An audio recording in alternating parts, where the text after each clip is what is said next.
आज रास में सभी आए हैं, राधे जी आई है बड़े सुंदर सुंदर वस्त्र पहनकर, और आज राधे क्या करती है, सुंदर मोतियों का हार पहनकर आती है। ठाकुर जी को बड़ा सुंदर लगता है। रास करते करते थक जाते हैं, एक वृक्ष के नीचे बैठ जाते हैं और थोड़ा मन में विचार करते हैं ठाकुर जी कि मैं थोड़ा देखूं तो सही हार कितना सुंदर लग रहा है। जैसे ही हार को देखने के लिए ठाकुर जी आगे हाथ बढ़ाते हैं, राधे जी विचार करती थोड़ा विनोद किया जाए, हंसी की जाए, मजाक किया जाए, और जैसे हाथ बढ़ाते हैं राधे पीछे हो जाती है। ठाकुर जी को बात अच्छी नहीं लगती। ठाकुर जी ने कहा आप ये पीछे होने का कारण बताइए। राधे जी कहती सुनो, ये मोतियों का हार बड़ा महंगा है, इतना कीमती है कि ये टूट जाता तो इतना बहुमूल्य है कि माँ यशोदा नंद बाबा बिक जाते तो भी तुम इसका मूल्य नहीं चुकाते। जैसे माँ यशोदा बाबा नंद पे बात आई तो ठाकुर जी को बात अच्छी नहीं लगी, रास में आना बंद कर दिया, अपने घर पे ही रहने लगे। राधे भी समझ गई बात तो गड़बड़ है, राधे भी रास में आना बंद कर देती, घर पे रहती, उदास रहती है, किसी से नहीं बोलती है। आज नारद जी का जाना हुआ और नारद जी वृषभानु जी के यहाँ गए। वृषभानु जी ने सब कुशल मंगल बताया, लेकिन कहा नारद जी आजकल हमारी जो राधा है ना बड़ी उदास रहती, और अगर कोई पूछ ले उदासी का कारण तो रोने लग जाती है। नारद जी ने कहा देखो, बात बात पे उदास रहने लग जाए और रोने लग जाए तो समझो लड़की शादी के योग्य हो गई है, शादी कर देनी चाहिए। वृषभानु जी ने कहा शादी करे किससे योग्य, लड़का तो चाहिए। बोला वो है ना आपके मित्र नंदराय जी का लड़का कृष्ण। बोले हाँ। बोले एक तो आपके मित्र का लड़का, कोई दिक्कत नहीं है, कोई भी परेशानी होगी तो तुरंत पहुंच जाओगे, और आपकी राधे भी अच्छे से रहेगी। बोला हाँ ठीक है। अब क्या करते हैं, पत्र लिखते, स्वीकृति पत्र कि भाई हम ऐसे ऐसे हमारी राधे का रिश्ता आपसे करना चाहते हैं, मंजूर है तो हमें बताइए। पत्र लिख देते हैं। अब पत्र खाली नहीं भेजे, कुछ भेजना चाहिए साथ में, तो 108 खोमचे तैयार करवाते। खोमचे जानते हो क्या?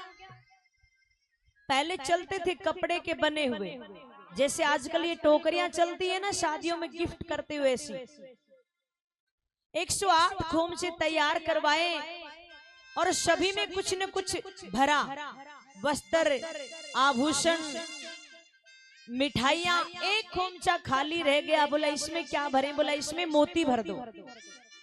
मोती भर दिए और स्वीकृति पत्र पहुंच गया नंद बाबा के यहाँ। नंद बाबा के यहाँ पहुंच गया। नंद बाबा ने पत्र पढ़ा और वापिस जवाब लिखा। बोला हमें रिश्ता मंजूर है। 108 खोमचे। अब इधर ठाकुर जी को पता चला ससुराल से आया है, कुछ न कुछ तो देखे, पता चला। नंद बाबा ने कहा सुनो 108 खोमचे खाली करवा दो, क्योंकि अपन को भी कुछ भेजना है। और नंद बाबा बाहर चले गए। ठाकुर जी आए, देखा क्या आया है चेक करें। अब वही मोतियों वाला खोमचा मिल गया। कपड़ा उठाकर देखते मोती, और अब तो एक मुट्ठी मोती उठाए और महल के पीछे चले गए, मोतियों की खेती कर दी। ये उस समय की बात है, आप प्रैक्टिकल मत करना, अब कुछ नहीं होगा, कलयुग चल रहा है। अब महाराज खेती कर दी। नंद बाबा आए कि भाई खोमचे खाली हुए कि नहीं हुए। आकर देखा तो थोड़े मोती कम लग रहे हैं। नंद बाबा ने कहा कौन आया था? बोला कृष्ण और बलदाऊ भैया आए थे। अब नंद बाबा विचार करते, जब घर में चोर बैठे तो किसको क्या कहे। आज पूछा कन्हैया से, अरे कन्हैया तूने मोती चुराए? बोला हाँ। और नंद बाबा विचार करते, हे भगवान आज तो जीवन में पहली बार सच बोला है।